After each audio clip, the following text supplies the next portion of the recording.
Hello दोस्तों, कैसे हैं आप सभी। उम्मीद है बढ़िया होंगे दोस्तों, एकदम ज़बरदस्त होंगे। दोस्तों, पिछली क्लास में हमने मंत्रिपरिषद के बारे में पढ़ा और हमने उसमें देखा किस तरह से मंत्रियों की नियुक्ति होती है और किस तरह से प्रधानमंत्री की नियुक्ति होती है। उसके बाद दोस्तों हमने मंत्रिपरिषद के आकार के बारे में पढ़ा। मंत्रिपरिषद का आकार कितना होता है, मैक्सिमम कितने मंत्री हो सकते हैं, और उसके बाद मंत्रियों की शक्तियों के बारे में हमने पढ़ा था। आज दोस्तों हम बात करने वाले हैं महान्यायवादी के बारे में। किसके बारे में चर्चा करेंगे दोस्तों? आज बात करेंगे महान्यायवादी, अटॉर्नी जनरल।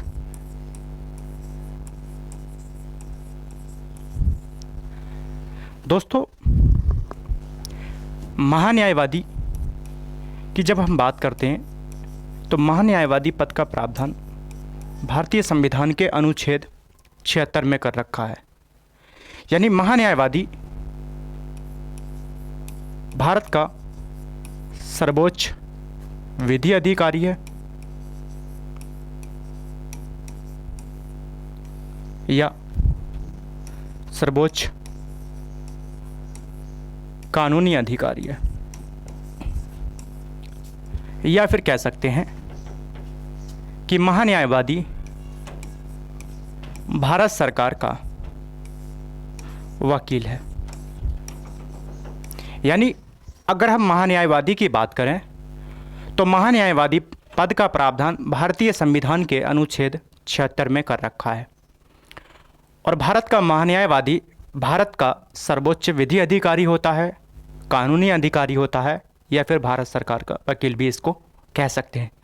यानी जिस तरह से हमें कोर्ट में, न्यायालय में अपना पक्ष रखने के लिए वकील को हायर करना पड़ता है, ठीक उसी प्रकार भारत सरकार का भी एक वकील होता है। और ये जो वकील होता है ये कौन होता है? ये महान्यायवादी होता है। ये भारत सरकार को कानूनी सलाह देता है या विभिन्न न्यायालयों में भारत सरकार का पक्ष रखता है। तो जिस तरह हमें न्यायालय में अपना पक्ष रखने के लिए वकील की आवश्यकता पड़ती है, ठीक उसी प्रकार भारत सरकार के पास भी एक वकील होता है। ये जो महान्यायवादी है, अगर हम अटॉर्नी जनरल की बात करें तो इसकी नियुक्ति किसके द्वारा की जाती है? अगर हम नियुक्ति की बात करें तो इसकी नियुक्ति राष्ट्रपति के द्वारा की जाती है। किसके द्वारा की जाती है? राष्ट्रपति के द्वारा की जाती है। लेकिन राष्ट्रपति किसकी सलाह पर इसकी नियुक्ति करता है? राष्ट्रपति मंत्रिपरिषद की एडवाइस पर महान्यायवादी की नियुक्ति करता है। यानी अगर हम अटॉर्नी जनरल की नियुक्ति की बात करें तो भारत के राष्ट्रपति के पास ऐसे अधिकार हैं कि भारत का राष्ट्रपति महान्यायवादी की नियुक्ति करता है। लेकिन महान्यायवादी की नियुक्ति के संदर्भ में सलाह देने का अधिकार किसके पास है? मंत्रिपरिषद के। क्योंकि दोस्तों पिछली क्लास में हमने भारतीय संविधान का एक अनुच्छेद पढ़ा जिसको हम अनुच्छेद 74 के नाम से जानते हैं। आर्टिकल 74 क्या कहता है? आर्टिकल 74 कहता है कि राष्ट्रपति को एडवाइस करने के लिए एक मंत्रिपरिषद होती है और जिसका प्रमुख भारत का प्रधानमंत्री होता है। इसका मतलब ये हुआ कि राष्ट्रपति मंत्रिपरिषद की एडवाइस पर कार्य करता है। तो जब भी महान्यायवादी की नियुक्ति की जाती है तो नियुक्ति तो राष्ट्रपति के माध्यम से की जाती है, लेकिन सिफारिशें या एडवाइस कौन करता है? मंत्रिपरिषद करती है। महान्यायवादी की अगर हम बात करते हैं तो महान्यायवादी बनने की क्या क्या योग्यताएं होती हैं? यानी अटॉर्नी जनरल की अगर हम क्वालिफिकेशंस की बात करें, योग्यताओं की बात करें, तो क्या क्या योग्यताएं होती हैं? महान्यायवादी बनने के लिए कहा गया है कि सुप्रीम कोर्ट का न्यायाधीश बनने की योग्यता रखता हो। क्या रखता हो? सुप्रीम कोर्ट का न्यायाधीश बनने की योग्यता रखता हो। यानी उसके पास ऐसी क्वालिफिकेशन होनी चाहिए कि वह सुप्रीम कोर्ट का न्यायाधीश बनने की योग्यता रखता हो। और दोस्तों, सुप्रीम कोर्ट का न्यायाधीश बनने के लिए क्या क्या योग्यताएं होती हैं? सुप्रीम कोर्ट का न्यायाधीश बनने की अगर हम योग्यता की बात करें तो क्या क्या योग्यताएं होती हैं? ये कहा गया है कि भारत का नागरिक होना चाहिए, यानी राष्ट्रपति कैसे व्यक्ति को महान्यायवादी नियुक्त करता है? राष्ट्रपति ऐसे व्यक्ति को महान्यायवादी नियुक्त करता है जो कि सुप्रीम कोर्ट का न्यायाधीश बनने की योग्यता रखता हो, या फिर भारत का नागरिक होना चाहिए और भारत के नागरिक होने के साथ साथ किसी भी हाई कोर्ट में 5 वर्षों से न्यायाधीश के रूप में कार्य कर रहा हो। क्या कर रहा हो? कार्य कर रहा हो, यानी किसी भी हाई कोर्ट में पिछले 5 वर्षों से न्यायाधीश के रूप में कार्य कर रहा हो, या न्यायाधीश के रूप में कार्य करने का अनुभव उसको प्राप्त हो। उसके बाद भारत का नागरिक होने के साथ साथ किसी भी हाई कोर्ट में पिछले 10 वर्षों से वकालत कर रहा हो, यह वकालत करने का अनुभव उसको प्राप्त हो। और कहा गया है भारत के नागरिक होने के साथ साथ राष्ट्रपति की नज़रों में,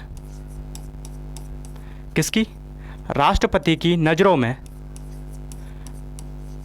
विधि मामलों का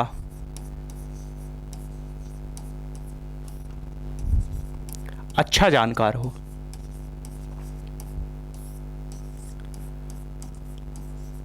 क्या हो? अच्छा जानकार हो। यानी अगर हम महान्यायवादी बनने की योग्यता की बात करें तो महान्यायवादी बनने की योग्यता सुप्रीम कोर्ट का न्यायाधीश बनने की योग्यता रखता हो, या ये कहा गया है कि भारत का नागरिक होना चाहिए और भारत के नागरिक होने के साथ साथ या तो वो किसी भी हाई कोर्ट में पिछले 5 वर्षों से न्यायाधीश के रूप में कार्य कर रहा हो, या न्यायाधीश के रूप में कार्य करने का अनुभव उसको प्राप्त हो, या पिछले 10 वर्षों से किसी भी हाई कोर्ट में वकालत कर रहा हो, या कहा गया है कि राष्ट्रपति की नज़रों में विधि मामलों का अच्छा जानकार हो। अगर कोई व्यक्ति राष्ट्रपति की नज़रों में विधि मामलों का अच्छा जानकार होता है तो राष्ट्रपति ऐसे व्यक्ति को महान्यायवादी नियुक्त करते हैं। राष्ट्रपति महान्यायवादी को शपथ दिलाते हैं। अटॉर्नी जनरल को भारत के राष्ट्रपति शपथ दिलाते हैं और राष्ट्रपति को ही अटॉर्नी जनरल त्यागपत्र देता है, त्यागपत्र देता है। अगर हम महान्यायवादी के अटॉर्नी जनरल के कार्यकाल की बात करें तो भारतीय संविधान में महान्यायवादी के कार्यकाल को निश्चित नहीं किया गया है।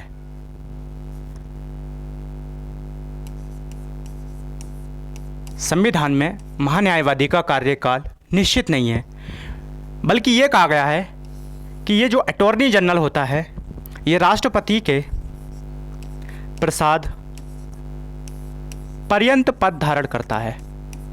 इसका मतलब क्या हुआ? इसका मतलब हुआ कि राष्ट्रपति की इच्छा पर पद धारण करता है, यानी जब तक राष्ट्रपति की इच्छा रहेगी तब तक महान्यायवादी अपने पद पर बना रहेगा।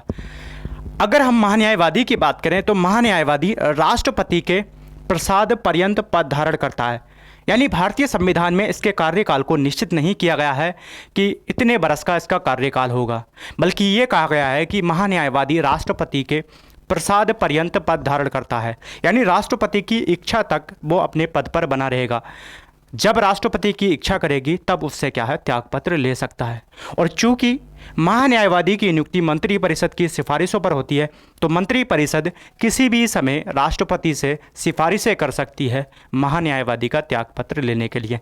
तो मंत्रिपरिषद के पास भी ऐसे अधिकार है कि मंत्रिपरिषद अगर राष्ट्रपति से सिफारिशें करेगी तो राष्ट्रपति महान्यायवादी का त्यागपत्र ले सकता है, और महान्यायवादी त्यागपत्र भारत के राष्ट्रपति को सौंपता है।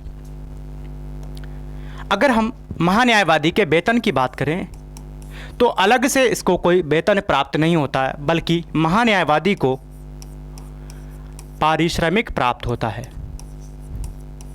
जिसको हम क्या कहते हैं, मानदेय कहते हैं। और ये जो पारिश्रमिक होता है, ये कहा गया है कि सुप्रीम कोर्ट के न्यायाधीश के बराबर पारिश्रमिक दिया जाएगा, मानदेय दिया जाएगा। यानी अगर हम महान्यायवादी के वेतन की बात करें तो महान्यायवादी को कोई वेतन प्राप्त नहीं होता है, यानी संविधान में इस तरह की शब्दावली का प्रयोग नहीं किया गया है कि भारत के महान्यायवादी को वेतन दिया जाएगा, बल्कि ये कहा गया है कि उसको पारिश्रमिक दिया जाएगा। और पारिश्रमिक निर्धारित कौन करेगा?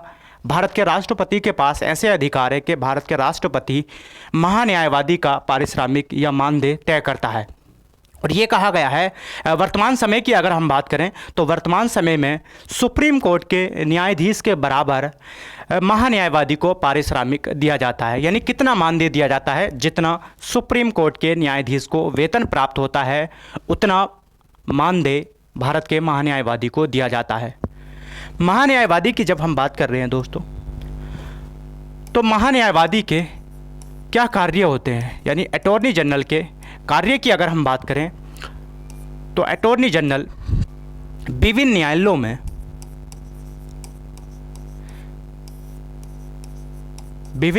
में भारत सरकार का पक्ष रखता है। क्या रखता है? भारत सरकार का पक्ष रखता है। चूंकि ये भारत का वकील होता है तो विभिन्न न्यायालयों में ये भारत सरकार का पक्ष रखता है। भारत के न्यायवादी के पास ऐसे अधिकार हैं कि भारत का जो महान्यायवादी है उसको भारत के किसी भी न्यायालय में सुने जाने का अधिकार है। तो भारत सरकार का क्या रखता है? ये पक्ष रखता है। भारत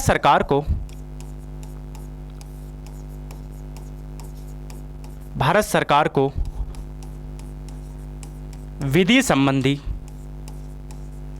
सलाह देता है। क्या देता है? एडवाइस देता है। और क्या कार्य हैं इसके? राष्ट्रपति द्वारा सौंपे गए अन्य कार्य, यानी राष्ट्रपति इसको अन्य कार्य भी करा सकते। तो अटॉर्नी जनरल के क्या क्या कार्य हैं? अगर हम अटॉर्नी जनरल की बात करें, महान्यायवादी की बात करें, तो ये विभिन्न न्यायालयों में भारत सरकार का पक्ष रखता है और भारत सरकार को कानूनी सलाह देता है। अगर लीगल एडवाइस की ज़रूरत पड़ती है तो भारत सरकार भारत के महान्यायवादी से सलाह लेती है और राष्ट्रपति के द्वारा सौंपे गए अन्य कार्य भी करता है। अनुच्छेद 143 में राष्ट्रपति के पास ऐसे अधिकार हैं कि राष्ट्रपति सुप्रीम कोर्ट से किसी विधि तथ्य पर सलाह ले सकता है। तो ऐसी सलाह लेने के लिए कौन जाता है? भारत का महान्यायवादी जाता है। यानी राष्ट्रपति की तरफ से प्रतिनिधित्व कौन करता है? भारत का महान्यायवादी करता है।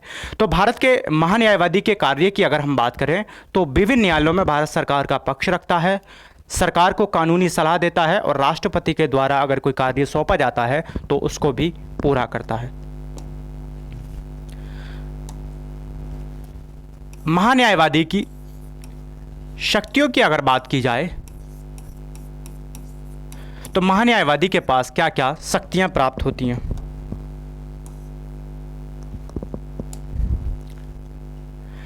भारतीय संविधान का अनुच्छेद 88 जो बात करता है किसकी? सांसदों के सांसदों की शक्तियों की और किसकी बात करता है? और बात करता है महान्यायवादी की शक्तियों की। यानी अनुच्छेद 88 की अगर हम बात करें तो भारतीय संविधान का अनुच्छेद 88 सांसदों यानी मेंबर ऑफ पार्लियामेंट एमपी की शक्तियों की बात करता है और महान्यायवादी की शक्तियों की बात करता है। और ये कहा गया है कि महान्यायवादी को सांसदों के बराबर अधिकार प्राप्त है। यानी जो एक सांसद को अधिकार प्राप्त है वही महान्यायवादी को अधिकार प्राप्त है। लेकिन अगर हम अंतर की बात करें तो सांसद के पास ऐसे अधिकार है कि सांसद सदन में मतदान कर सकता है। यानी सांसद यानी में एमपी जिस सदन का सदस्य होगा वह उस सदन में मतदान कर सकता है। लेकिन महान्यायवादी के पास ऐसे अधिकार नहीं है कि महान्यायवादी किसी सदन में मतदान कर सकता है। चूँकि महान्यायवादी किसी भी सदन का सदस्य नहीं होता, इसलिए भारत के महान्यायवादी के पास ऐसे अधिकार नहीं है कि वह किसी भी सदन में अपना मतदान कर सके। लेकिन बाकी अधिकारों की बात करें तो बाकी अधिकार क्या है, एक सांसद के बराबर ही होते हैं। भारत का महान्यायवादी एकमात्र विधि अधिकारी है जो संसद का सदस्य ना रहते हुए भी संसद की सभी गतिविधियों में भाग लेता है। संसद की सभी बैठकों में भाग लेने का अधिकार उसके पास है। संसद में बोल सकता है, संसद की समितियों में भाग ले सकता है, संसद की समितियों की बैठकों में भी भाग ले सकता है, बोल सकता है। लेकिन मतदान करने का अधिकार उसके पास नहीं है। चूँकि भारत का महान्यायवादी किसी भी सदन का सदस्य नहीं होता है, इसलिए उसको वोट डालने का अधिकार प्राप्त नहीं है। यानी मतदान का अधिकार उसके पास नहीं है। तो अगर हम महान्यायवादी की शक्तियों की बात करें तो अनुच्छेद 88 में स्पष्ट शब्दों में कह दिया गया है कि महान्यायवादी को संसद की किसी भी बैठक में भाग लेने का अधिकार है या फिर सांसदों के बराबर उसको अधिकार दिए गए हैं, लेकिन वोट डालने का अधिकार उसके पास नहीं है। महान्यायवादी की बात करते हैं अटॉर्नी जनरल की, तो महान्यायवादी प्राइवेट प्रैक्टिस कर सकता है।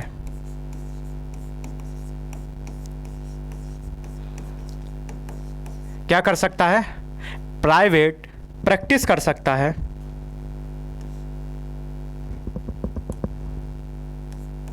लेकिन भारत सरकार के विरुद्ध, किसके? भारत सरकार के विरुद्ध